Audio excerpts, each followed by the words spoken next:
she was at home in her bed asleep when shortly after 12 a.m., officers came into her home with a battering ram. Her boyfriend did what every man should do. He grabbed his home and he defended it.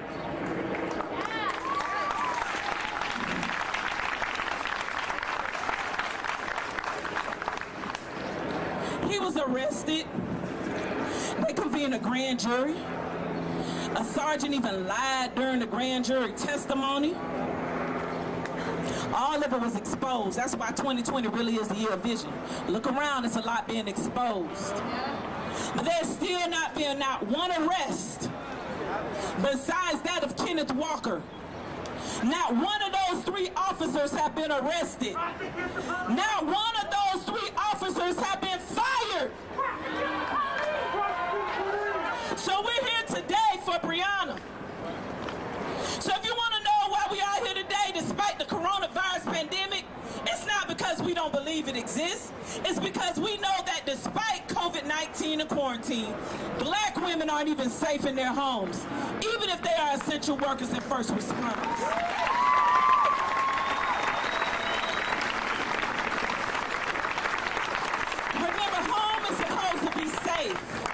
But for too many of us, it's been anything but safe because of overzealous, reckless, and murderous actions of those whose job is to protect and serve.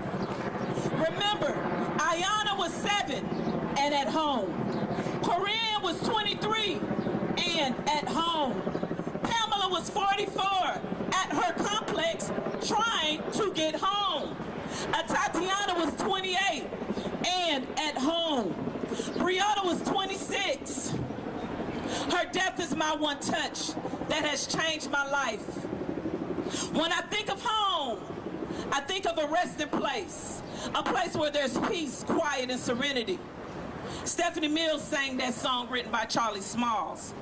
I don't want to leave you with sadness, although I don't have any happy or joy to sprinkle on you. I just charge you to do your part to force your elected officials on the local, state, and federal levels to make legislative changes to how and when search warrants are issued. To have local policies which make it much more restrictive to issue a warrant that can be served after dark and before sunrise.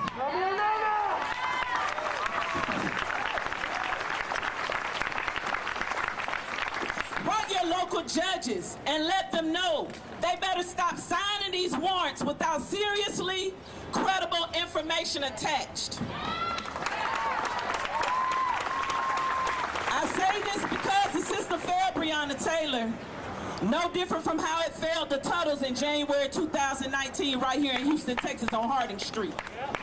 We demand that Jonathan Mattingly, Miles Cosgrove, Brett Hankinson be fired and charged with murder for the brutal and reckless murder of Breonna Taylor.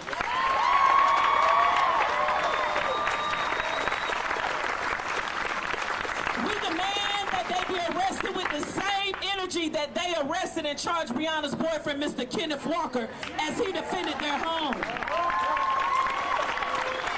No justice! No peace! No justice! No peace! Home should not be a place where we have to worry about being safe from law enforcement of all people. I'm going to say that again. Home should not be a place where we have to worry about being safe from law enforcement of all people. The right of the people to be safe in their persons, houses, papers, and effects against unreasonable searches and seizures should not be violated, and no warrant shall issue but upon probable cause, supported by oath and affirmation, particularly describing the place to be searched and the persons and things to be seized. That's your Fourth Amendment. Yeah. Unreasonable to search a home when the known suspect is already in custody. Do you understand? The suspect was already in custody. Do y'all understand that over here? Yeah. Do y'all understand in the middle? Yeah. Over here. Yeah. The known suspect was already in custody. Warrant shall not be issued except when there's probable cause supported by oath and affirmation. That's the law. Particularly describing the place to be searched and the persons or things to be seized. I'm almost finished, but it's important. I just want y'all to know I gotta tell you this. They lied about the evidence. I said they lied about the evidence. No packages were sent to her house. A U.S. Postal Inspector has openly stated that Louisville Metropolitan Police Department did not use his office to verify that a drug suspect was receiving packages at Breonna Taylor's home. That was the evidence that they gave the judge. They said, the Postal Inspector said so. In January, the same USPI was asked by a different law enforcement agency to investigate if Taylor's home was receiving any potentially suspicious mail. And the fruit of that request concluded that it was not. They lied on the search warrant. A find verified through a postal inspector was a lie. Perjury and murder. That's the charges they should see. Why not if you have a no-knock warrant? Because you ain't knocked. At nearly 1 a.m. in an apartment complex, if someone is knocking on your neighbor's door, announcing themselves as police, wouldn't you hear them? Yes. At 1 o'clock, knocking on your neighbor's door. Okay. Neighbors heard the ram from the battering ram. They heard the noise and the gunshots thereafter. The only evidence of crime that night was the lifeless, beautiful body of Breonna Taylor. So the one that has changed my life, the one touch that has changed my life is Breonna Taylor. Say her name. Thank you very much. Be blessed. And don't forget, hold up. You can demand justice for Breonna Taylor. Go to Color of Change. Sign the petition. Tweet the governor of Kentucky. Tweet the senators, Ron Paul and Mitch McConnell. I know it's boo, but they have a duty. And we can't get all upset. Don't boo. Move. Tweet. Mail letters. Blow up their spot with phone calls. Just phone calls now. All right? Emails. Make your voices heard. This is not just about Breonna Taylor. This is about Aiyana Jones, 7 years old, who would be 18 years old if she was still living. This is about Tamir Rice, who also would be 18 years old if he was still living. Our babies. Our babies. That's our future. When you kill a black woman, you're killing our future, our womb. We're the treasure. We're the favor. Proverbs 31. Proverbs 18:22. So when you kill a black woman, you're destroying earth. Yeah. And I mean every bit of that. Come on now. So make sure you say her name. Thank you.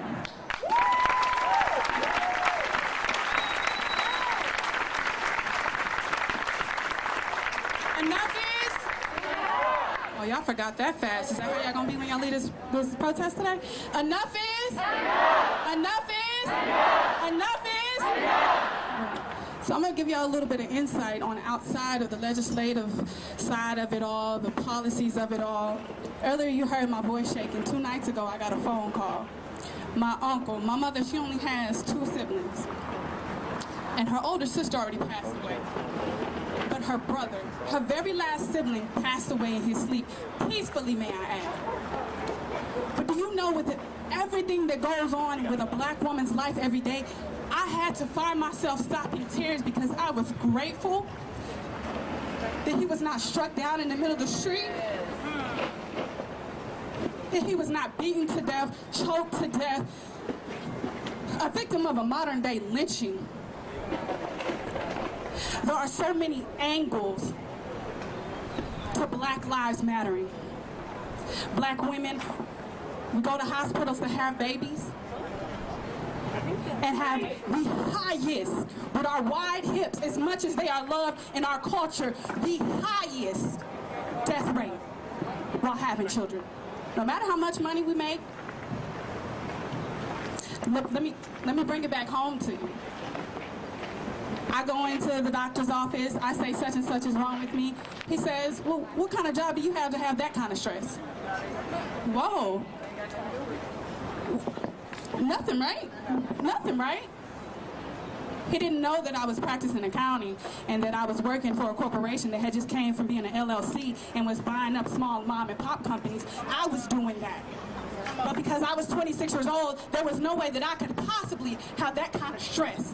That is the kind of abuse that black women have to endure on top of a sexual assault, on top of being told daily that you're not beautiful enough, that you're not light enough, or you're too light, or you're too dark, you're too tall. But then you see somebody on Instagram getting famous for it. And then you start to try to get your worth by your likes. Every black boy that died came from a black woman. Say it. Everybody. Yes. Every black man that died came from a black woman. There was a woman crying at the end of it all. Or there was a woman like George Floyd's mother who was watching in heaven as her son called for her and she had to reach out and take him home to her. There are so many angles. So there's something that you can do day to day. Day to day, what you can do is when you see a black woman not smiling, don't ask her why she's not smiling. Don't berate her because she's not smiling. Shoot her quick, I love you, and you can do it from a distance and be very respectful. You can buy her, you can pay for her lunch and she'll never know. Never. You ain't even gotta write it on the receipt. You don't have to do none of that. But your small acts of kindness, because you never know what someone is going through. I stand here looking very queenly, if I must say, very royal, if I must say.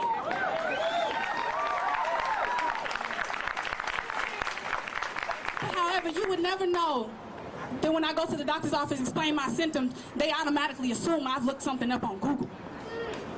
You would never know that I cry because my uncle has passed away peacefully, but I'm fighting myself because I should be happy.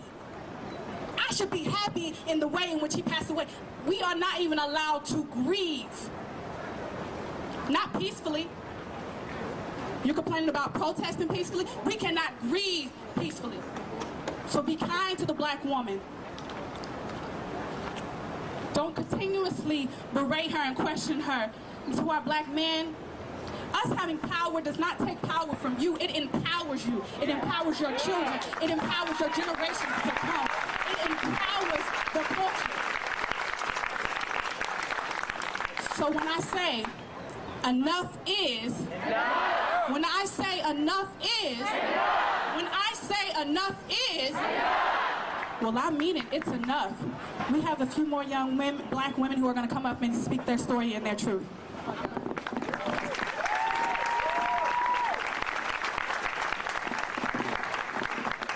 Hi, everybody.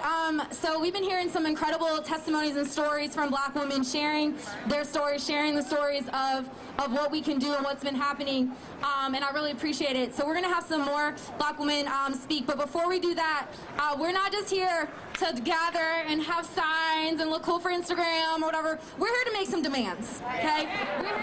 We're here to demand some change, because part of gathering, part of getting people together, part of demanding justice is asking for change, is demanding change, is having actionable items that we can do so we can be making a difference. So Breonna Taylor, things that happened to her won't happen again. Yes. So that won't happen again. So in addition to the national demands, I have created, and in coordination with other orgs and other people that have been doing this work much longer than me, we've been passing out little half sheets, and it's also on Instagram and Twitter and all that, about what you can call your city council members to demand. So if you don't know who your city council member is, you can dial 311, or you can visit bit.ly/defundhpd. If you type that in,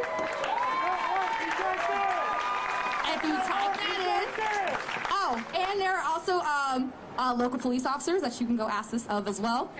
They're here, so if you want to go, hey, ask them what they think about these demands, go right ahead. So I'll say it again, 311 or bit.ly/defundHPD. It will lead you straight to Houston's website where you can look up who your city council member is and their contact information, and you can make these following demands.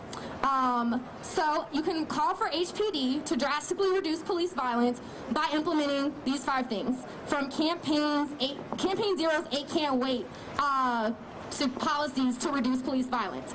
HPD has implemented 3 of them, so I'll give them that. They implemented 3, no. But they need to implement these 5. Ban chokeholds and strangleholds, require de-escalation, require warnings before shooting, exhaust all alternatives before shooting, and ban shooting at moving vehicles. These are proven methods to reduce police violence. HPD has adopted 3 of them, which I forget what they were, but these 5 are really important. So they need to adopt these other 5 from 8 Can't Wait. This is a national call. Other cities are calling for their local police departments to adopt 8. Because some of them haven't adopted any at all. So they can adopt 3, they can adopt the rest 5. So the next, and I know this is a high ask, but we're gonna aim high. Redirect 50% of that $1 billion budget item to community services, because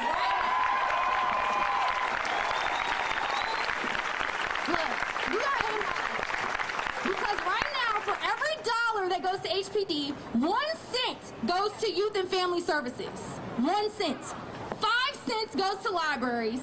10 cents goes to the health department, and 1 cent goes to neighborhoods and planning development for every dollar. Cents. So obviously there's money that can go towards these programs, because $1 billion, ain't nobody need $1 billion. Okay. And then the third kind of group demands is remove law enforcement from schools. School to prison pipeline, we already know the impact of that. Police do not belong in schools. School is a place to learn, for children to feel safe. The studies have proven police do not make schools safer for black and brown children at all. At all. They do not. In fact, it perpetuates the school to prison pipeline. And in fact, it targets our children at a younger age. It starts them off young. And they're taken out of schools, and they're taken out of learning and their education, and they're being put in jail. So, and they are charged crazy rates. I know here in Texas, there's a whole thing with children, usually black children, being charged as adults in these courts, and they just flouting the law, totally disrespecting the law, charging these kids as adults. We need to end this, and part of that is removing law enforcement from schools. So I'm calling on HISD to in their contract. I learned last week. I learned yesterday that there's a chief of police for HISD. I didn't even know that was a thing. There's a chief of police for the school district, and that is really sad. So it's in their contract. So I've been passing this out, and then it's on Instagram. I know people have been sharing it. I want to give a shout out to, and he's going to kill me, Jason Oliver, for passing along this information. You can follow him on Twitter. He made these graphics and did the research about the funding and comparing for every dollar spent, did that research and did that work. So I want to give him a shout out. Black man dude's doing work in this community. So thank you, Jason. Thank you so much for doing this work, because even though I organize this has been the information, the volunteers, the supplies and stuff has not been a solo effort. So thank you guys for coming out, and thank you for anyone that's passed along this information to me. I'm also learning. I'm also learning how to decolonize my thinking, how to look at alternatives to police. I know it's a radical idea, but guess what? We're all learning, and we can all demand better. Okay? So like I said, 311 or bit.ly/defundHPD. All right. So find your city council member and make some demands. So next up, we have 2 speakers. I got some speakers from the crowd. They're going to come introduce themselves. We're going to listen to some more black women. Speak to us.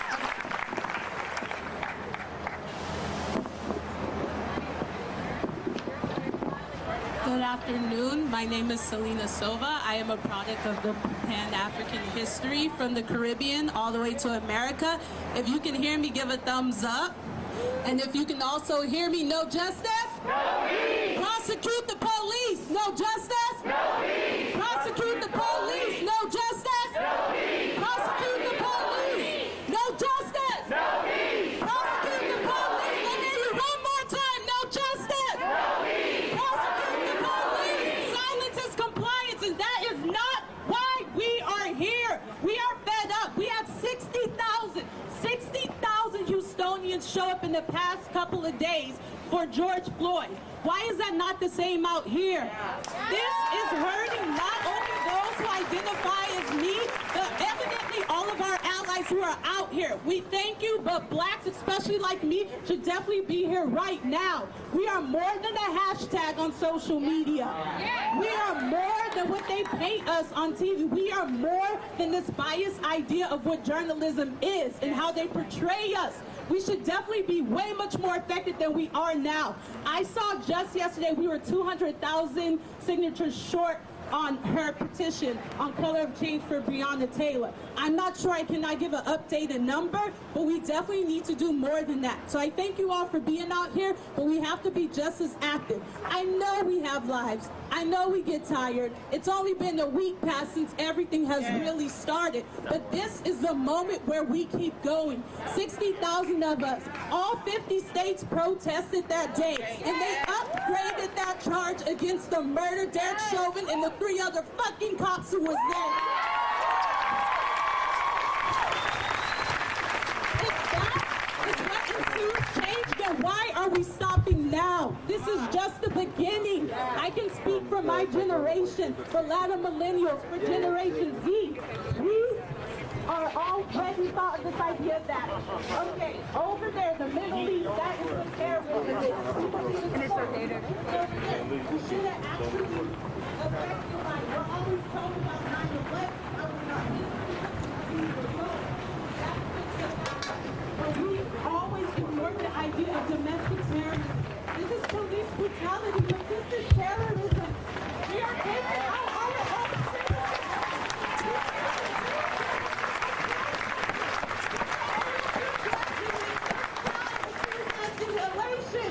This is ridiculous. What is brought upon us by those who are paid to protect us?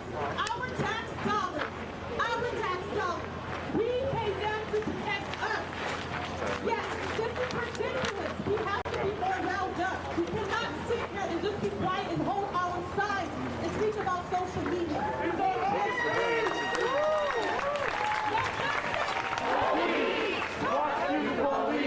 No justice, no peace. Prosecute the police. Say her name. Breonna Taylor. Breonna Taylor. Not be another hashtag, and none of you should be.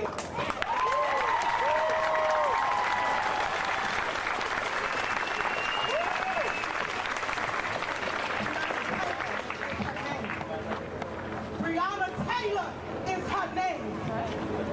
She had more life to live. She should be here with us today. There's no excuse for her not to be here. Your badge does not give you a right to kill me.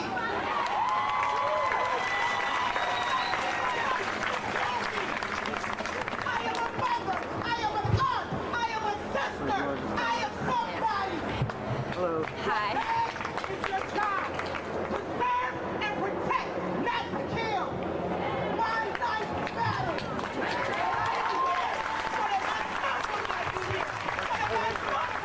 Shelly Baker. Spell your first and last name.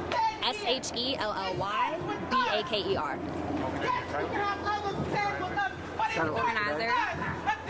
Okay, what are we doing here today? What have you decided to do? So there's been a lot of outrage about George Floyd here in Houston, and there's been a lot of orgs that have been dedicated to uplifting that, and in that, you know, this national outcry for George Floyd, Breonna Taylor's gotten lost in that. And so I know that a lot of activists who've been pushing for justice for George Floyd, who are affiliated with orgs, are tired, they're exhausted. And so I reached out and I said, hey, were you guys planning anything? And they're like, no, but we'll support what you do. And I was like, great. So I have an organizing background, and I was like, not doing anything else. And she's a 27-year-old black woman that was murdered. Today's would have been her 27th birthday. So I'm gonna call for justice for her. So I was able to do it. I had the skills. I had the network of people to call. I had orgs I've had past relationships with to like get supplies and put that call out. So it's like I have the skills and the materials and the resources to do it. I'm gonna do it. With everything that has happened today, being up there, I know you were in tears there at the beginning. Yes. Can you describe that overwhelming feeling and why? I mean, the obvious reason is because this came together. But what did it feel like for you? It came together because it came together. I was telling someone earlier, I was helping with jail support this week for the protesters that have been arrested, and I put a call out on social media and raised $360 in a day by just my friends. And the reason why I was in tears is I'm 28 years old, and last year I turned 27 in April. And last year, like, I did a lot. I graduated from grad school. I moved to Houston. I went to Thailand. Like, I did all these cool things. You know, my life is still going. I still have adventures ahead of me. And this 26-year-old that just had her life snuffed out. And who knows what adventures, who knows what experiences she's been robbed of. She was an EMT. Like, she was serving her community. I love to serve my community. And just seeing, like, you know, her vibrant life just snuffed out, and the experiences and things that you don't know what she could have accomplished or what she had yet to experience, and that was robbed from her. So I resonate with that. I couldn't imagine if I died at 26. I would have never had to deal with anything. I wouldn't be here today. I wouldn't have been able to do this. You know, so that's why I really just connected with that as another black woman, young black woman in her late 20s. You know, just unimaginable. What does it mean to you to see all this? It's kind of overwhelming, and like I feel like there should be more people here, but it's kind of overwhelming. I know a lot of it has to do with COVID. A lot of people don't have anything else to do, and so a lot of focus is being paid attention to these issues. So it's very impactful and meaningful that people are taking their time to focus their issues and their attention on black women and black men that are being murdered by police. So I'm very appreciative that this message is being heard. And lastly, for me, when these folks go home, what would you like for them to take away and think about when they go home? I want them to think about, you know, part of the reason we have these protests is for action. Yes, it's for, you know, calling attention. Yes, it's for raising awareness, but it's also for action. I do have a list of demands that I came up with in collaboration. You don't have to agree with 100% of them. I understand that. But do something. Call your city council member. Posting on social media does help, but just look to activists, look to organizations, look to see what they're calling for and the reforms they're calling for. Support that. Call your city council member, call the mayor, call for the arrests and charges being brought against, because those things are working and those things matter. So keep trying to focus on actions and not just showing up, not just holding a sign, but also like actually putting action behind it. Thank you for talking to us. You're welcome. ABC 13 and Unit 45. All right, thank you so much. It has the rights that it has because black